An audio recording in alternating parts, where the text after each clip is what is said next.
So we're gonna start with, I'm gonna start with assessing her first, because remember, joint mobilization and manipulation is used primarily for what? For assessment. Anybody remember that?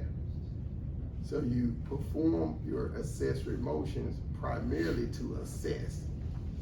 Then once you assess and identify the limitation, when you compare both sides, then you come to a clinical impression, you formulate a clinical impression, and then you turn around and then utilize that joint mobilization technique for treatment. Everybody remember that? Talking about that? So what's the primary purpose for using joint mobilizations and manipulation? To assess. Yeah, so you're assessing the integrity of the joint, the mobility of the joint. Yes. So it's for assessment. And we're using them to assess. So when I start off using the technique, I'm starting off assessing her or whoever with the technique. And then I start utilizing the technique for treatment. Does that make sense? So that's why we had Dr. Benefield in here. I was cueing Andrew, all right, make sure you assess the accessory motions as well, because you want to get an idea of what they feel like, because now you can utilize it for treatment. All right, I washed my hands, right? Now I need some gloves. And also with this technique, Chad Cook warns us that this technique should not be performed if the patient has false teeth or no molars, okay? So if they have false teeth or no teeth, then we want to be careful with this.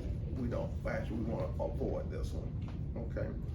So what's going on? I experienced tenderness on the left side of my jaw, so I'm sort of like that, and it causes pain sometimes whenever I open my mouth. It'll like cause it to click, and it'll like there's pain.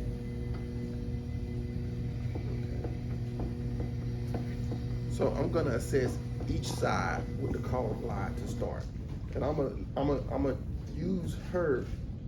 I'm gonna try to use her for all of these, so I don't have to switch my glove out. And when I take my glove, I'm not gonna touch anything else. So I have to be cognizant of that. All right.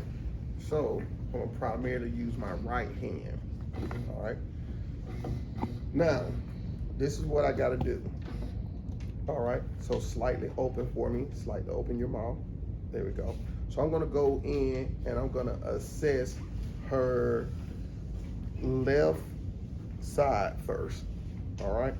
So I'm gonna go in and take my thumb. Come in. Yep. Open up a little bit more. And my thumb is going to be on the superior aspect of her molars on the left side. Okay. You can come around and see if you want to.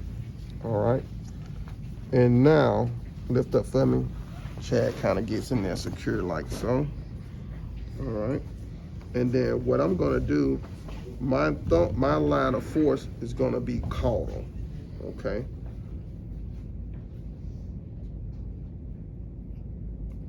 So I'm just moving caudal.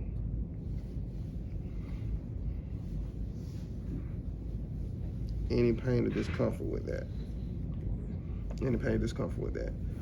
Okay, now I'm gonna tell you that I didn't feel much mobility. I didn't feel a whole lot of translation caudal, but I'm gonna compare, okay?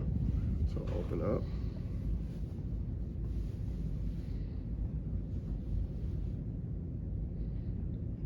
Is there a tilt? Now, I'm gonna tell you what I feel, and then I'm gonna let the patient verbalize if she felt what I feel, okay? So, now, caudal glide, considerable hypomobility on the left side. I'm gonna say slight hypomobility on the right, but it did move. I got more movement on the right side. Now, what did you feel? I felt the same thing because I like, is it supposed to glide on this side? 'Cause that's what I didn't feel like. Yeah, I didn't feel anything on this side. So I don't know what's going on this side, but it's locked. So I'm feeling with my hands and sensing through my hands. But I felt more of a separation on this side. So I would just write that down. That's a problem. I'm not gonna rocket science this. I just would write that down, and that goes in my documentation. Okay. So notice I use that as an assessment. Now, what can I do? I can turn around and say, okay, that's a problem. Now I can use it as a treatment. So now I can go back in. All right. Come up. Notice I'm focusing on the left side, and I can just do some grade 1 and 2s. I'm trying to generate a grade 1 and 2, but it's stiff. I'm trying to generate a grade 1 to 2 just to start out. So I would have to be consistent with doing this for her first 6 visits. 6th visit, I always do reassessments on the 6th visit. So the first through 5th visits, I would have to try to be consistent with doing this. Now, all right. So I would do this as an assessment and treatment. All right, that's the caudal glide. But how do I know she's improving with what I'm doing? So I can reassess the actual joint mold, but also one of the reasons why I like Chad Cook. Now I preference for the TMJ, I preference Chad Cook over Olsen, because if you go back and look, Chad Cook gives you assessments, simple assessments that you can do when someone comes in with TMJ. So go back and look at those assessments. They're very straightforward. They're so straightforward, I don't feel like I have to go through them with you all. But they're straightforward in his text. He tells you how to use a measurement tape to measure mouth opening, how to measure protrusion, retrusion, lateral deviation. All of those are in there, okay? So that's that one, caudal glide, going, just moving caudal. And if you come in, right, come in, get my hand placement, open up, you see my thumb placement. So you can see my thumb placement like so, okay? If you come in, you see how my thumb is placed, all right?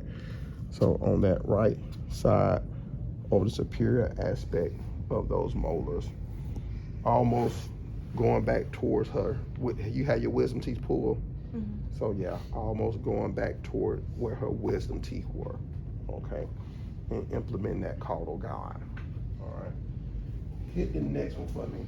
So with her caudal glide, what movement would that improve?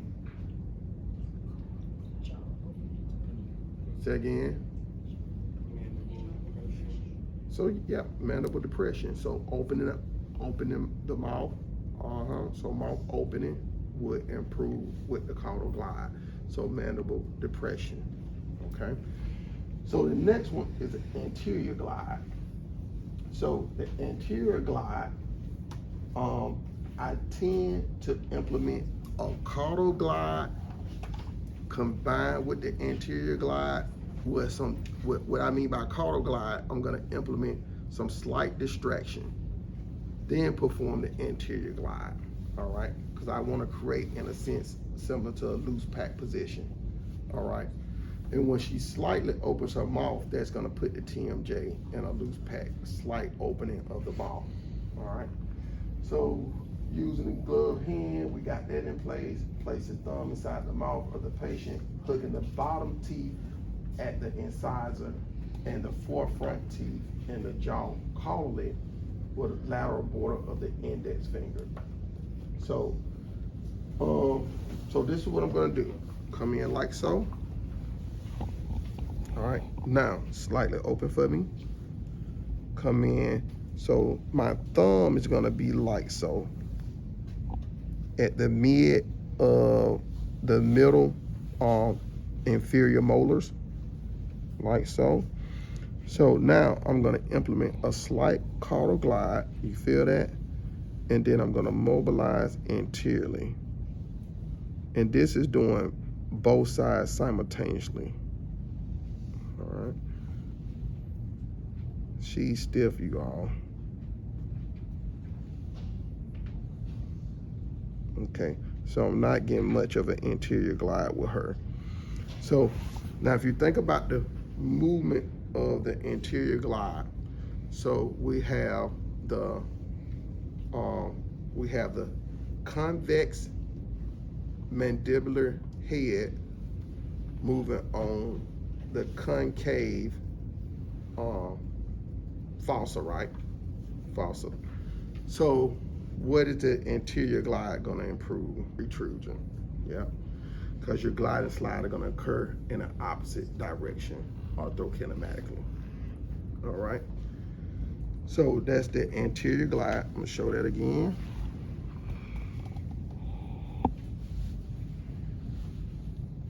All right.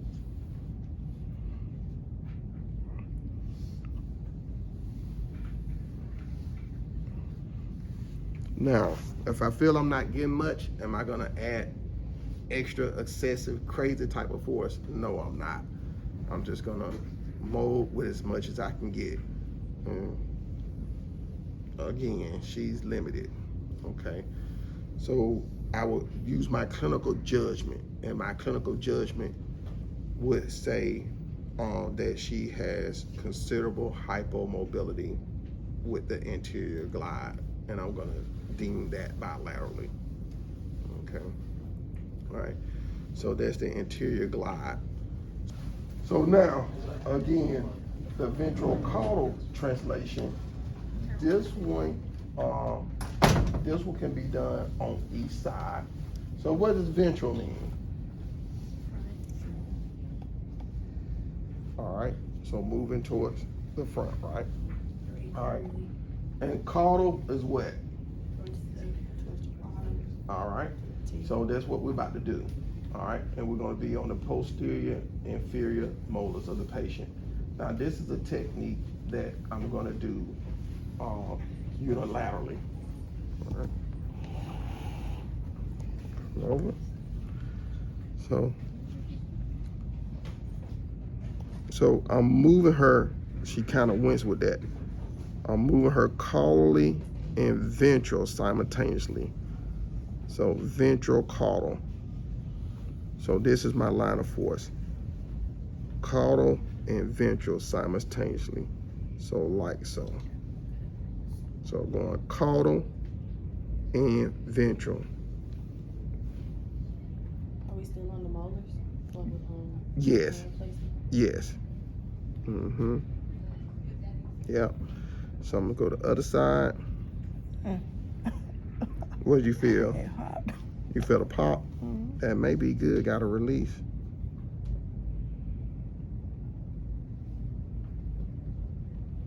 So I'm trying to go ventral and caudal.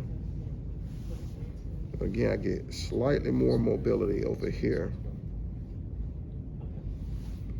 So my force like so is going ventral and caudal simultaneously. So that's the ventral caudal glide. So this is the caudal retrusive glide. So this is the caudal retrusive glide right here.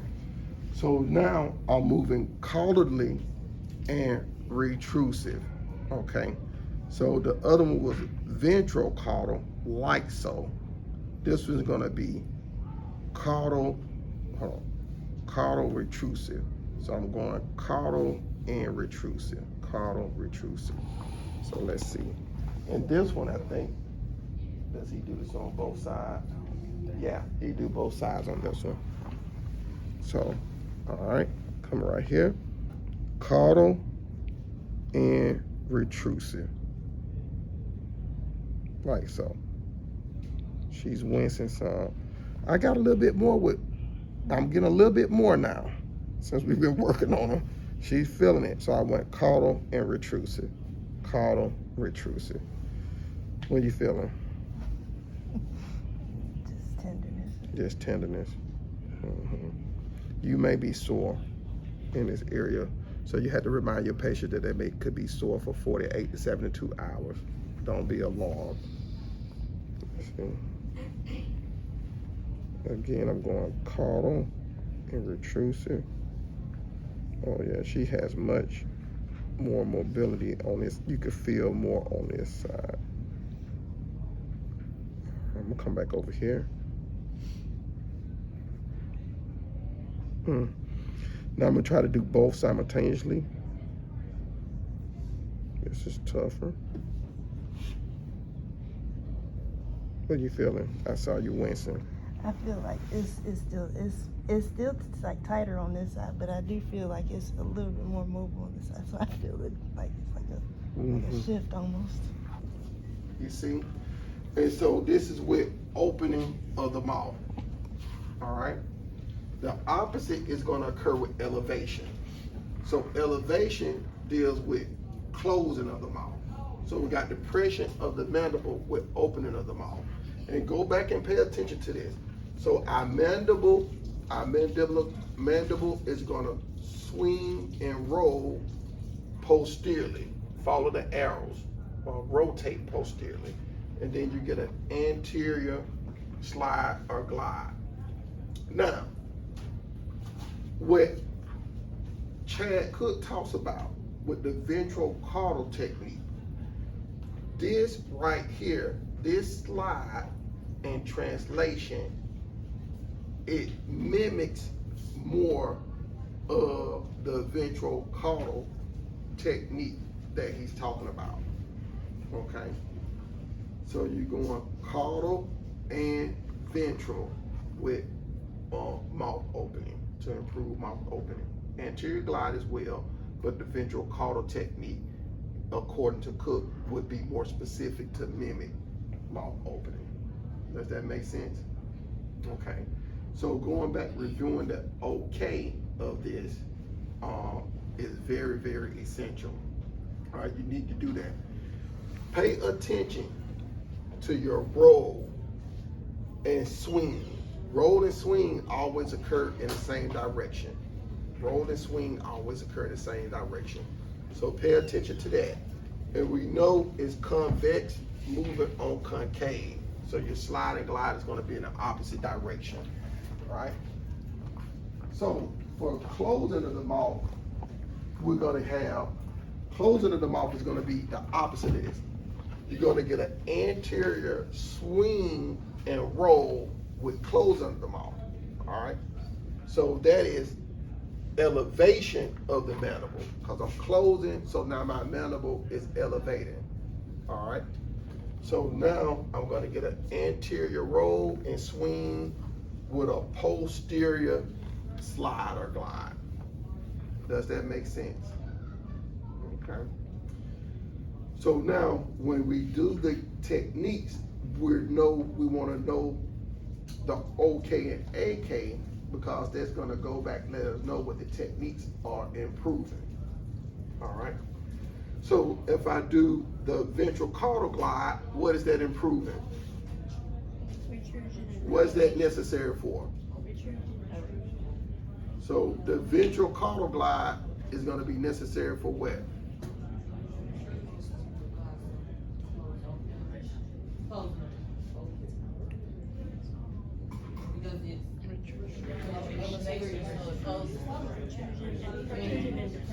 Elevation and retraction. Because it said closing the mouth, why are you saying posterior glide and saying, my bad? It improves recrusion and elevation, so what was retraction and elevate. Closing the mouth? Closing it. Yeah, okay, ask the question one more time, please. I thought we kind of. It improves recrusion and elevation for ventrocaudal. So was it recrusion and elevation needed for closing?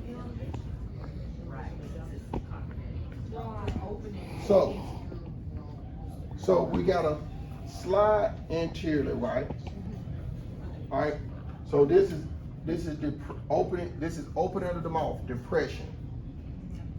So if I'm performing a ventral glide along with a caudal movement, and remember the ventral caudal glide mimics more so opening of the mouth than the anterior glide. So the ventral caudal glide that's why I'm coming back going through this, you all. The ventral caudal glide will be necessary for what? So think about this slide or translation as a ventral caudal slide. All right, because we're talking about the orthokinematics now. You follow me? We're talking about the orthokinematics now. That's what's going on, the intimate relationship between the articulating structures. So follow me closely. So the ventral caudal slide or glide would be necessary for opening of the mouth.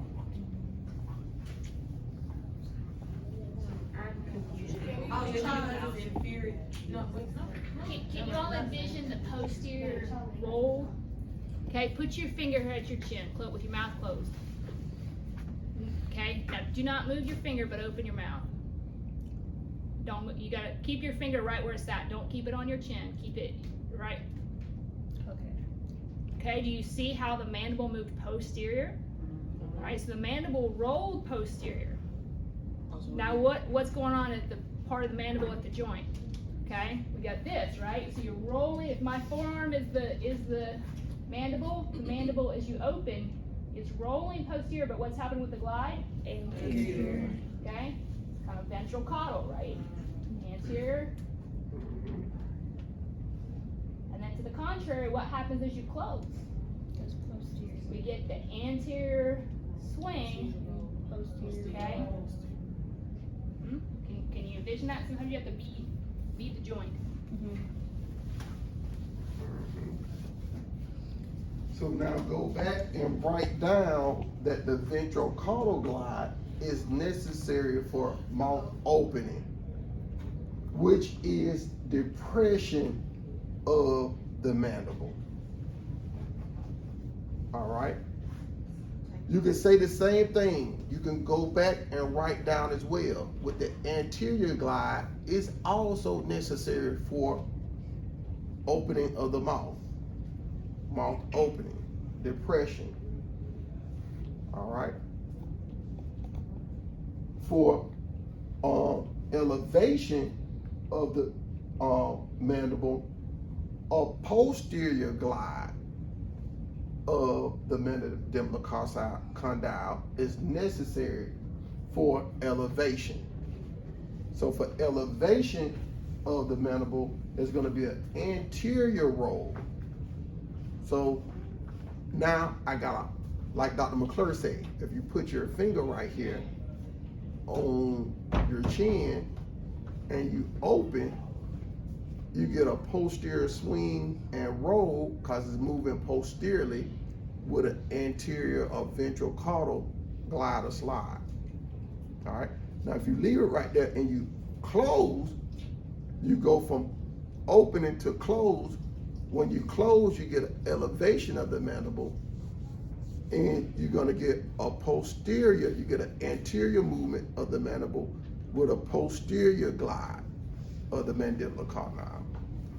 So go write that down quickly, because I don't want any mishaps during the practice. Can you repeat, please? All right. Okay. I'm going to repeat. Okay. So for opening of the mouth, which is also depression of the mandible, with the osteokinematics, there's a posterior roll and swing. Orthokinematically, there's a ventral caudal glide and or it can fall under anterior glide. Okay, so ventral caudal glide mimics mouth opening more so than the anterior glide, but you could also say that the anterior glide is necessary for mouth opening, which is depression of the mandible.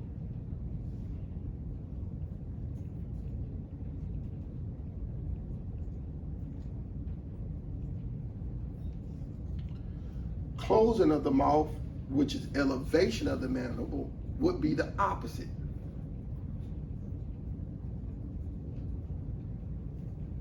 All right? Would would be the opposite. So as I am closing my mouth, if I go from opening to closing, as I'm closing my mouth, I have an anterior roll, an anterior swing of the mandible. And the condyles are then going to glide or slide anteriorly. No, I'm sorry, posteriorly. They're going to glide or slide posteriorly with elevation. Because you got an anterior swing and roll with a posterior slide or glide with elevation, closing of the mouth. All right. Those two are very important, right? Because that's what we do mostly with the mouth, open and close.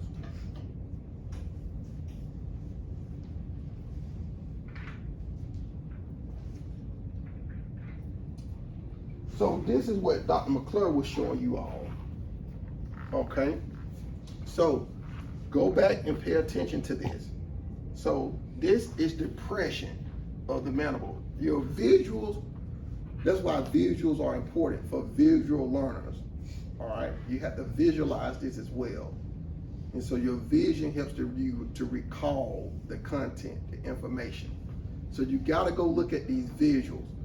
So this is depression of the mandible. And you see what you get? The mandible is moving inferiorly, all right?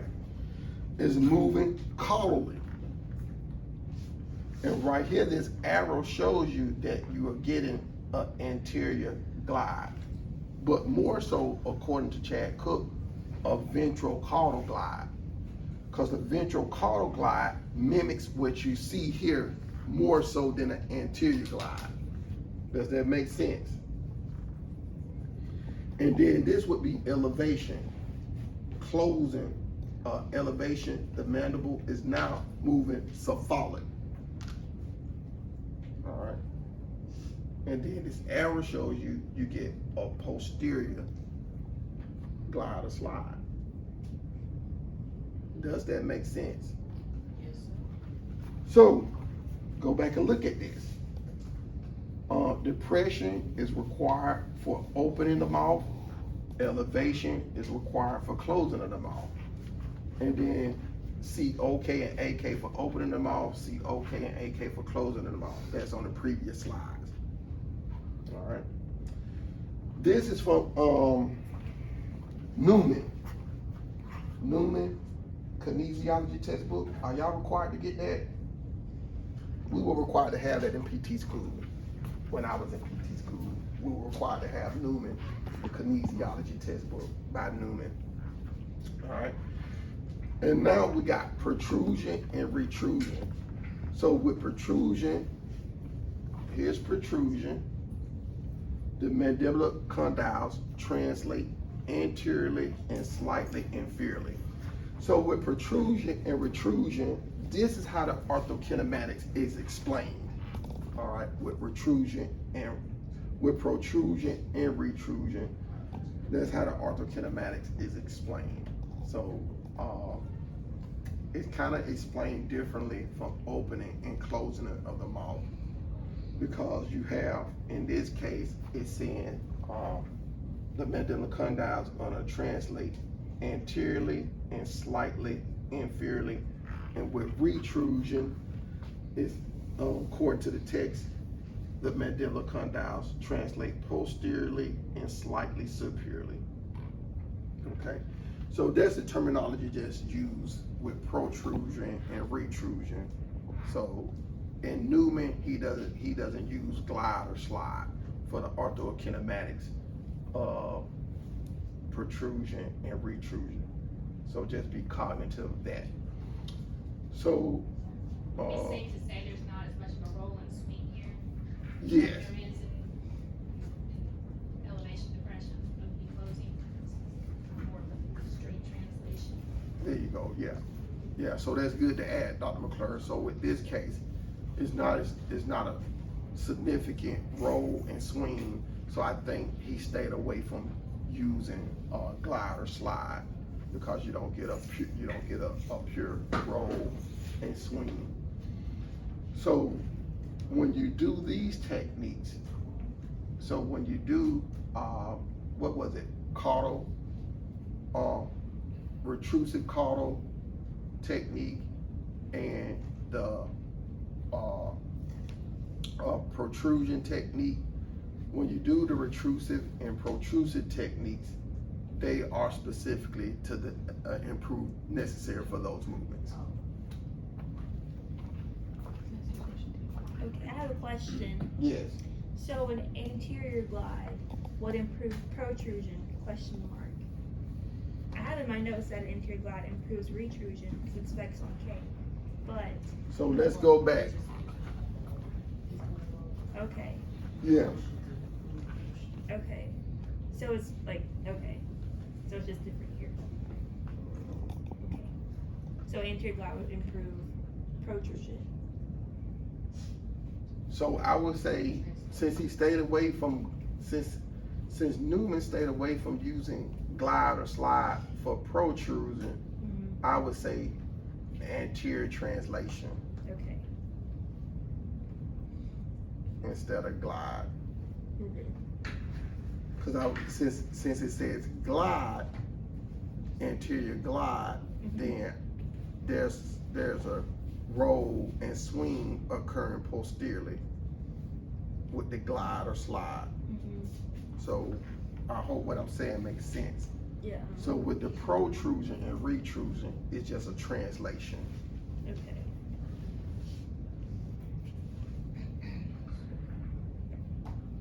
So it would improve protrusion.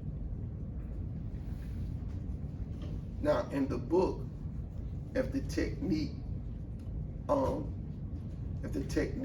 has retrusion or protrusion, then I would indicate, if I were you as a student, I would indicate that I'm translating, or performing a translation or anterior translation of the mandibular condyles. If you are aiming to improve protrusion. Okay. If you're aiming to improve retrusion, then I would indicate that I'm translating the mandibular condyles posteriorly to improve retrusion. Okay. Yes. Is there any other joints that kind of just use translation as well instead of the rolling ground that you would think of?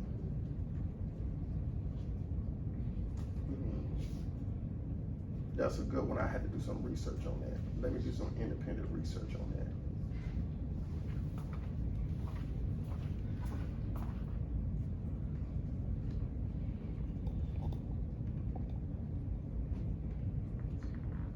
So now that you asked that question, so you said any other joints, let me do some research on that. But there are other movements. So the same thing for lateral excursion. So lateral excursion is going to be a side-to-side translation of the condyle and disc within the fossa, right? So now it just depends on which direction you are doing the lateral excursion. So if you are, so say if I do excursion on if I have a person lying on the side, and we'll go through this. So actually I'm gonna lead this up and let's do this with someone. So Chia, go ahead and lie down for me on your side.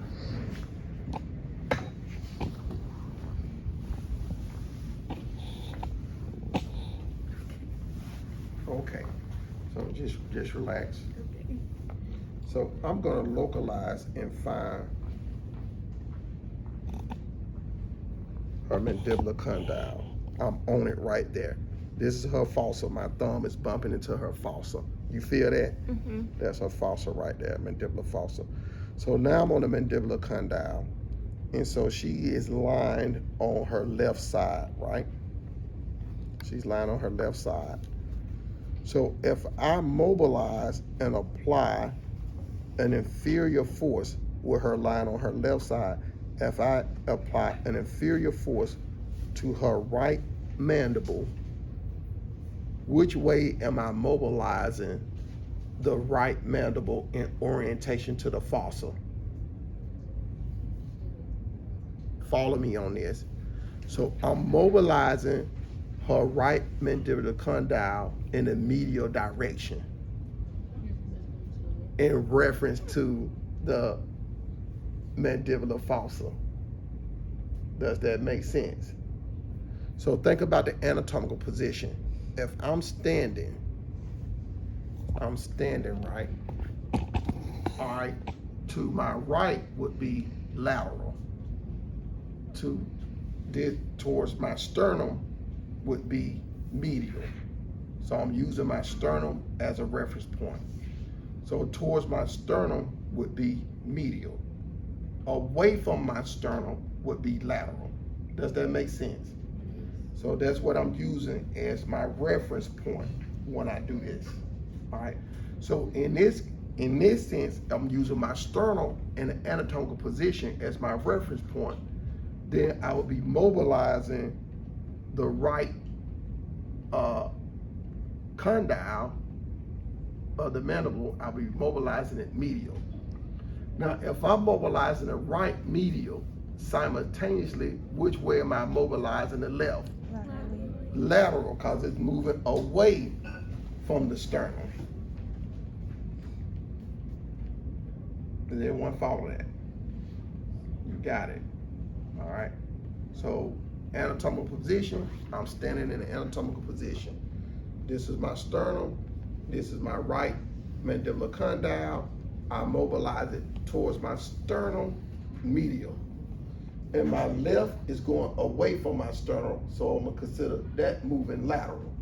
If I'm lying down on my right side and I mobilize the left side in an inferior manner, this is reference to me lying down. If I mobilize my left side inferior towards the sternum, my left is going medial and my right is going where? Lateral, away from the sternum. All right, does that make sense? So in this case, this person in an anatomical position. So this person's in an anatomical position, standing, right? This is the right. I'm facing this way. This is the right one. The right one is being mobilized how? According to this arrow. Medial. And the left is going which way? According to this arrow. Lateral. So this one's going towards the sternum. This one's going away from the sternum. That's how I look at that. All right. Any questions about that? So if I said, okay, if I said, oh, she left out. Oh, come on, she's done.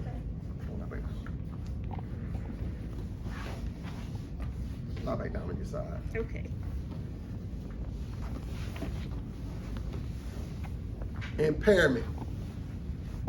Considerable hypomobility of right medial translation of the mandibular condyle.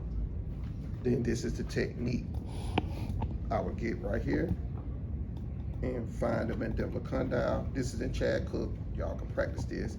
And I'm using my thumbs.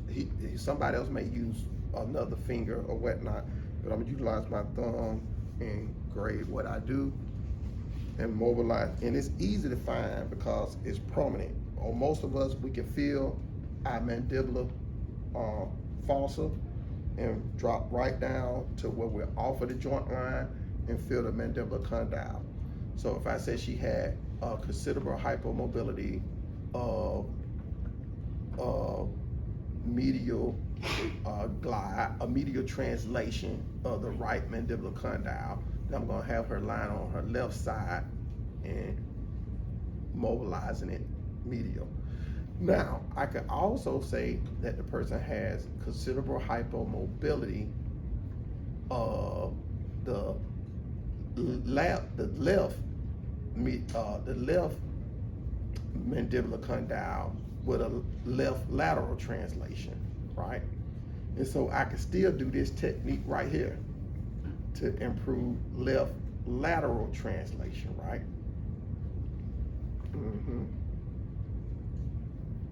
If the person had, flip on the other side, if the person had considerable hypomobility of the right of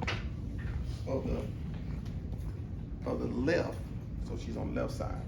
So here she said, if a problem was considerable hypomobility of the left mandibular condyle with medial translation, then I will come here, place on the right side, and perform medial translation of the left mandibular condyle. All right. Now, what other problem could she have? And I utilize this same technique. Yeah. So, lateral translation of the right mandibular condyle could be restricted, and I can still perform this technique, right? Because the right mandibular condyle, when I do that technique, is translating laterally. All right. So you just have to visualize it. And so this is lateral excursion. All right. Oh, you're gonna notice this. So I had a patient recently, and she had TMJ dysfunction on the left side. And when she went to open her mouth, which side do you think most lateral deviation occurred to? So she had TMJ dysfunction on the right side. So when she opened her mouth, she had more lateral deviation to the left side because her problem was on the right side. So with the TMJ capsule ligamentous pattern, the lateral deviation is going to be greater to the uninvolved side. So remember that, okay?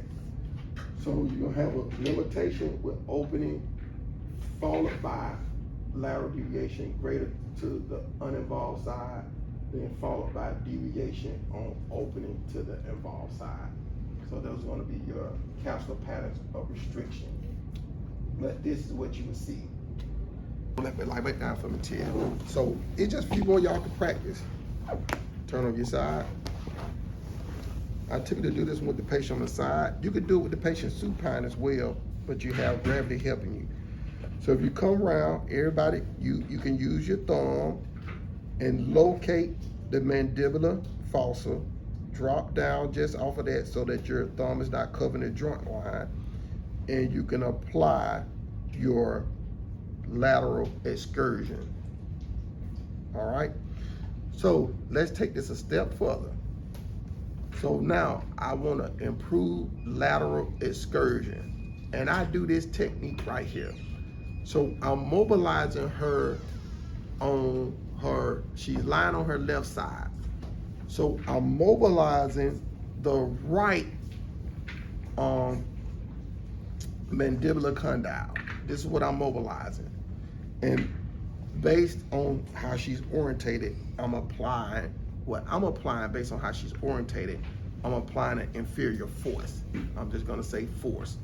So I'm applying an inferior force, a downward force. That's what I'm saying, a downward force. So if I'm working on lateral excursion, which condyle am I working on improving lateral excursion? Good job, the left. So notice how I just added steps. I added layers for you all before we got to this point. So I'm improving lateral excursion on the left side, but I'm doing it through the right mandibular condyle. Does that make sense? All right, flip over. And these are the last two techniques for y'all to practice. I'm gonna leave it at that with this one. All right. Same thing here. I come here and I apply an inferior force, a downward force to her left mandibular condyle. Which excursion am I improving?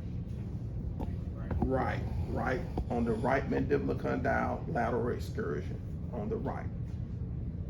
All right. Practice those two. I'll leave it at that. Right here, I said I'm applying an inferior or downward force, right? I could have said medial force based on the anatomical position. But to be even more clear in your practical, you can describe where your thumb is, and you can say I'm applying a force towards the ground. And that would be even more clear and more specific for Dr. McClure and I. I'm just trying to take out anything that can be confusing for you all right? So if you say I'm applying a force through my thumb towards the ground with the person in sideline, this will improve lateral excursion of the left mandibular condyle if I have her on her right side, you see. All right, so just giving you a way to verbalize it for clarity because it can get confusing, all right? But the inferior force I meant is a force towards the ground, all right, with the person in sideline, all right? Do it again. I want to make sure I get on the condyle. So I have them open and closed to locate it, and then I will get here with the dummy thumb and get on the condyle, and then I can use my other Slightly hand. open your mouth. I forgot to point that out. Have your patient to slightly open the mouth, put it in a loose pack position. I'm Just sorry, kind I of forgot to mention that. kind of relaxed open, right? So just open in a relaxed. So you don't want them to be actively holding it open, but where there can be kind of like low tone relaxed. Okay. Just a slightly open. So then I'll get on that condyle, and then I use my other hand to block my joint so that I can have a little bit more. And I would put this down a touch, and then I can get over top. Just relax, Liz. There you go. And I can go, and sometimes if I can't get straight down, I might have to bias with a little bit of down and a little bit of anterior. And just sink through the tissue. Gently sink through the tissue and take to end range. And you can see you're starting to wince a little bit. Okay? And the courtesy rub down to the pterygoid. Okay?